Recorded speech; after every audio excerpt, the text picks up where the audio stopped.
रुद्र के दरवाजा खोलने पर वो पूरी तरह से हैरान था। प्रत्यक्षा डरी सहमी सी सामने खड़ी थी। उसकी आंखों में आंसू थे और चेहरे पर डर था। प्रत्यक्षा डर के कारण कांप रही थी। साथ ही प्रत्यक्षा के बाल पूरी तरह से बिखर गए थे। प्रत्यक्षा की साड़ी भी लगभग फट चुकी थी और उसके कंधे का ब्लाउज भी नुचा फटा सा नजर आ रहा था। प्रत्यक्षा डरी हुई थी, लेकिन वहीं उसके हाथ में पानी का एक जग था जिस पर से खून टपक रहा था। लेकिन प्रत्यक्षा की नजर नीचे जमीन की ओर थी। रुद्र ने नीचे जमीन की तरफ जब देखा तो उसे सब कुछ साफ समझ आ गया कि कमरे में क्या हुआ होगा। नीचे जमीन पर जयंत अपना सिर पकड़कर पड़ा हुआ था।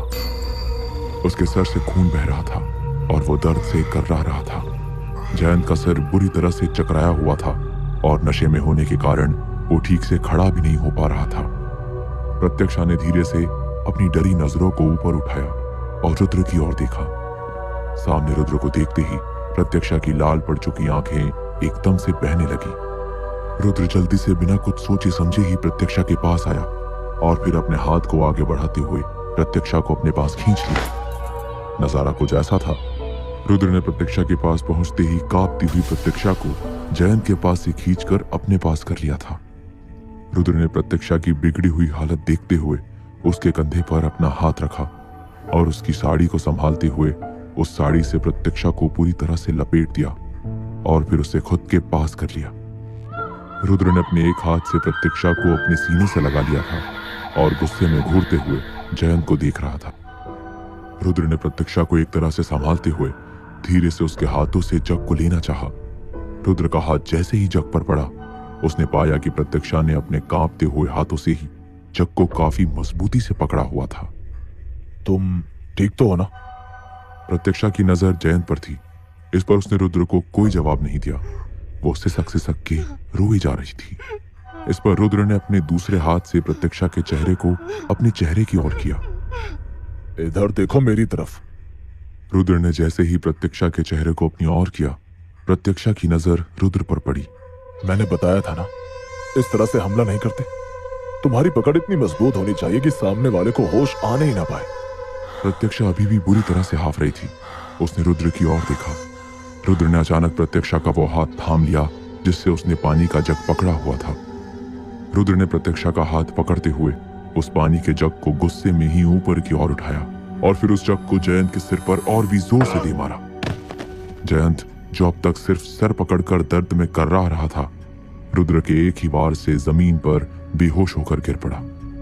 प्रत्यक्षा अपनी आंखें बंद करके खुद को रुद्र को धक्का देकर पीछे हटने लगी। इस पर रुद्र ने प्रत्यक्षा का हाथ वापस से पकड़ते हुए अपनी ओर खींचा।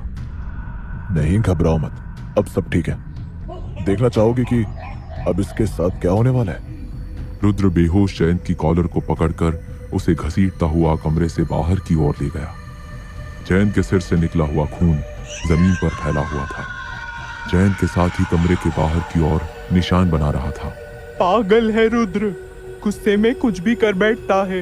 ये कहीं जान न ले इसकी आज। उस समय तक बाबा साहेब, समर्थ और कार्तिक तीनों ही वहां पहुंच चुके थे। महल के अंदर पहुंचते ही बाबा साहेब, समर्थ और कार्तिक ने देखा कि रुद्र हद से ज्यादा गुस्से में है। वहीं रुद्र के सामने जयंत खून में डूबा हुआ था।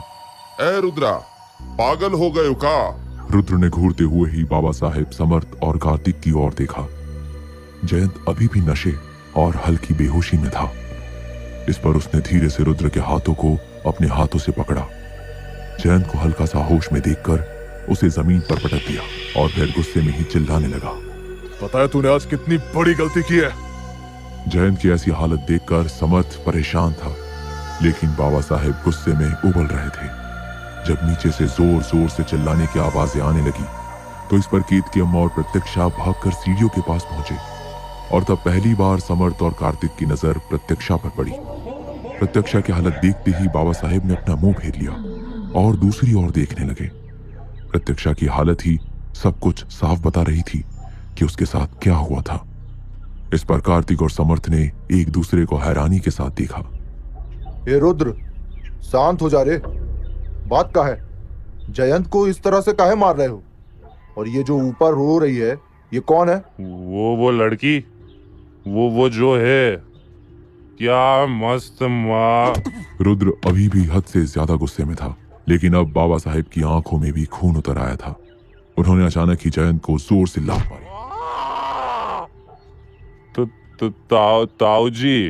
ताऊ जी हम किए का है? अरे काहे मार रहे हैं हमें? अरे अकल के अंधे हो का? बहुरिया की हालत देखकर समझ में नहीं आ रहा कि इस अय्याश ने क्या करने की कोशिश की। काहे हम सब वहां दावत छोड़कर यहाँ भाग कर आए। अरे ठाकुर खानदान के लोग कब से अपने बदन में खून की जगह पानी लेकर चलने लगे। अब घर की बहू पर भी हाथ डालोगे का? समर्थ और कार्तिक एक दूसरे को हैरानी से देख रहे थे। इस पर उन दोनों की ही नजर प्रत्यक्षा पर गई। घर की बहू? बाबा, ये क्या कह रहे हैं? अचानक से महल में ये बहू कब से पैदा हो गई? और आप इसे बहू काहे कह रहे हैं? कब हुआ ये सब? इस पर बाबा साहेब ने किसी को कोई जवाब नहीं दिया और जयंत के बालों को खींचते हुए उसे खड़ा किया। अरे उल्लू, घर की बहू घर का मान मर्यादा होवत है। तूने जिस पर हाथ डालने की कोशिश की है ना, वो हमारी बहुरिया है, हमारी रुद्रा की बीवी है। वो उसको उतना ही सम्मान मिलेगा जितना घर की औरत को मिलता है, समझे का? जयंत नशे में ही हामी भरते हुए हाँ कहने लगा।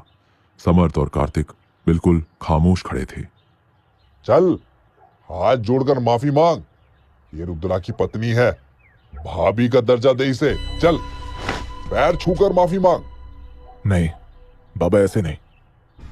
रुद्र गुस्से में ही आगे बढ़ा और प्रत्यक्षा के पास जाते हुए उसके चेहरे को अपने हाथों में ले लिया। प्रत्यक्षा के चेहरे पर अभी भी बाल बिखरे हुए थे। वो प्रत्यक्षा के बालों को पीछे की ओर समेटते हुए बोला, इसकी गाल देख रहे हैं बाबा? इस घटिया इंसान ने इसे मारा है। इतना आसानी से इसको नहीं जाने देंगे। बाबा साहेब ने देखा कि प्रत्यक्षा के गाल पर उंगलियों के निशान छपे हुए थे। उसका गाल लाल हुआ पड़ा था और आंखें रो रो कर सूज सी गई थी।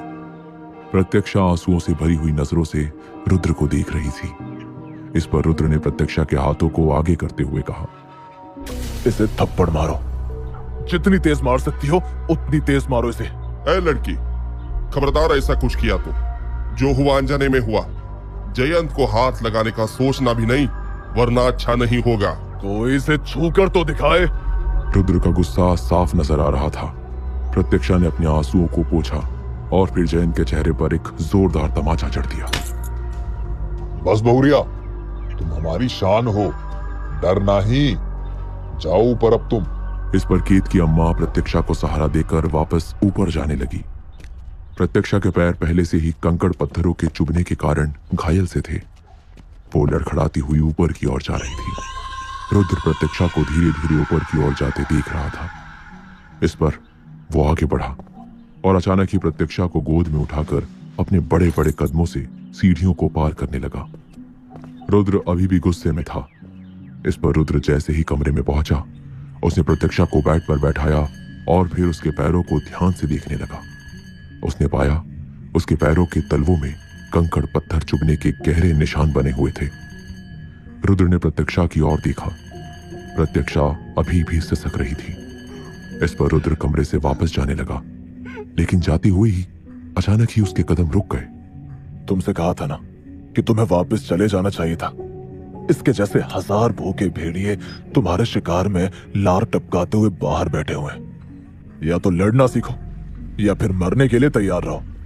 रुद्र ने अपने पास से वही चाकू निकालते हुए प्रत्यक्षा के हाथों में थमा दिया। वही चाकू जो उसने प्रत्यक्षा को मुंह दिखाई पर दिया था। अगली बार फूलों का गमला या पानी का जग नहीं, सीधे सीने में चाकू उतारना और चीर देना उसका सीना जो तुम्हारे पास जबरदस्ती आने की कोशिश करे, फिर चाहे वो मैं ही क्यों ना हो। रुद्र ने प्रत्यक्षा के दोनों हाथों को अपने हाथों में थामा और फिर उससे कहने लगा, इसे ऐसे जोर से खींचना और अपने हाथों को मजबूत बनाओ। इधर मेरी ओर देखो। प्रत्यक्षा डरी हुई नजरों से रुद्र को देखने लगी। तुम जितना डरोगी, डर तुम पर उतना हावी होगा। रुद्र प्रत्यक्षा के साथ ही था कि तभी कमरे में केत की अम्मा आई। नारायण अभी भी गुस्से में है। रुद्र, तुम नीचे जाओ, दुल्हन को हम देख लेंगे। प्रत्यक्षा केत की अम्मा को देखते ही फिर से रोने लगी। उसने उसने मुझे थप्पड़ मारा, मुझे यहाँ मेरे बालों से पकड़ा। आपको पता है, उसने दीवार में मेरा सर ऐसे लड़ा दिया। ना मेरी बिटिया ना, ऐसे नहीं रोते। बिटिया रोना बंद करो। तुमने देखा नहीं किस तरह से रुद्र ने तुम्हारे इस थप्पड़ का जवाब उसे दिया था। जब तक वो तुम्हारे साथ है तुमको कोई भी नुकसान नहीं पहुंचा सकता। प्रत्यक्षा जिद करती हुई केत की अम्मा की गोद में ही सिर रखकर लेट गई थी। उसने अपनी आंखें बंद कर ली। थोड़ी ही देर में धीरे धीरे प्रत्यक्षा की आंख लग गई और वो सोने लगी। प्रत्यक्षा सोते हुए भी सिसकियां ले रही थी। इस पर केत की अम्मा उसका सिर सहलाते हुए उसे संभालने में लगी हुई थी। जहां कमरे के अंदर केत की अम्मा और प्रत्यक्षा थे, वहीं पर कमरे के ठीक बाहर दीवार का सहारा लेकर रुद्र खड़ा हुआ था। रुद्र कमरे के अंदर चल रहे केत की अम्मा और प्रत्यक्षा की सारी बातों को खामोशी के साथ सुन रहा था। अब तो तुमसे मिलना ही होगा जयंत। जयंत के साथ जो हुआ उससे कार्तिक बहुत भड़का हुआ था। वो प्रत्यक्षा और रुद्र को बुरा भला कह रहा था। ये बिना ब्रेक की गाड़ी, जब रास्ता ना पता हो तो निकलना नहीं चाहिए, वरना कहीं ठुक जाएगा। तुमको पता है का कि पूरा मामला क्या है? जो तुम बोले जा रहे हो और बोले ही जा रहे हो। इतना समझ लो, जो कुछ भी हुआ बहुत जल्दबाजी में हुआ। अभी सच ये है कि वो लड़की इस महल की बहू है, और वो लड़की कहाँ से आई है, कौन है, इसका तुम लोग ना जानो। वो जो भी है वो हमारा मामला है, लेकिन अब वो लड़की हमारे रुद्रा की पत्नी है, बकायदा ब्याह के आई है इस महल में, इसीलिए इस घर की बहू है। और इतने सालों के बाद घर में कोनो औरत आई है तो थोड़ा अपने आप को संभालो।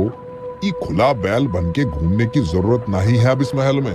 क्या इसका मतलब ना घर में अब जश्न होंगे और ना ही लोग आएंगे, लड़कियां नहीं आएगी? अरे भाई, इस बैल बुद्धि को समझा समर्थ। तब केवल मर्द थे यहाँ, अब यहाँ एक औरत भी है, और बहुत कुछ बदलना पड़ेगा हमको। तब जाकर एक बंजर महल रहने लायक घर बनेगा। जिंदगी भर सारे के सारे मर्द ही नहीं रहेंगे इस घर में। बाबा, लेकिन आज जो भी हुआ वो सच में अनजाने में हुआ था। मानता हूं कि ये जयंत को ऐसे नहीं करना चाहिए था, लेकिन अब से हम ध्यान रखेंगे, तो आप गुस्सा मत होइए। इधर प्रत्यक्षा अभी भी अपने कमरे में सो ही रही थी कि तभी उसे अजीब सी घबराहट होने लगी। उसकी आंखों के सामने बार बार बीती हुई बातें सामने आ रही थी। प्रत्यक्षा ने सपने में देखा कि किस तरह वो अपने कपड़े बदल रही थी कि तभी दरवाजा अचानक से बंद हो गया। प्रत्यक्षा के पलट के देखने पर उसने पाया कि नशे में झूलता हुआ जयंत मुस्कुराता हुआ देख रहा था। क्या बात है, महल में आते ही क्या मजेदार चीज मिली है, एकदम सन्नाटेदार। एकदम से ही जयंत प्रत्यक्षा पर हावी होने की कोशिश करने लगा। उन दोनों में काफी झड़प हुई। प्रत्यक्षा खुद को बचाने की कोशिश कर रही थी और जयंत को खुद से दूर करने के लिए हाथ पैर चला रही थी, जिस पर जयंत ने प्रत्यक्षा के गाल पर थप्पड़ मारते हुए उसे मरोड़ दिया और फिर उसके बालों को खींचते हुए उसके सर को दीवार पर पटक दिया। प्रत्यक्षा का सिर बुरी तरह से घूम चुका था। उसके सिर की लगी चोट वापस से हरी हो गई थी। जयंत ने प्रत्यक्षा के कपड़े फाड़ते हुए प्रत्यक्षा के साथ जबरदस्ती करने की कोशिश की। इस पर प्रत्यक्षा ने उस पर पास ही रखे पानी की जगह से हमला कर दिया। प्रत्यक्षा सपने में ये सब देख ही रही थी कि तभी प्रत्यक्षा ने सपने में देखा कि वो जयंत से बचने के लिए कमरे के दरवाजे की तरफ भागी। इस पर प्रत्यक्षा अपने सपने में खोई हुई सी नींद में ही उठकर अचानक ही रोते हुए दरवाजे की तरफ भागने लगी। मेरे पास मत आना, मुझे जाने दो। प्रत्यक्षा नींद में दरवाजे की तरफ बढ़ ही रही थी कि तभी किसी ने उसके हाथ को पकड़ते हुए उसे अपनी ओर खींचा और फिर उसे अपने सीने से लगा लिया। खींचे जाने पर वो उसी की ओर खींची चली गई। प्रत्यक्षा की सांसें अब भी काफी तेज चल रही थी। किसी ने जोरों से उसे थाम रखा था। कोई उसे बेहद प्यार से सहला रहा था। तभी प्रत्यक्षा के कानों में एक धीमी सी आवाज पड़ी। मैं हूं ना यहाँ, कोई हाथ नहीं लगाएगा तुम्हें। शांत हो जाओ, एकदम शांत हो जाओ।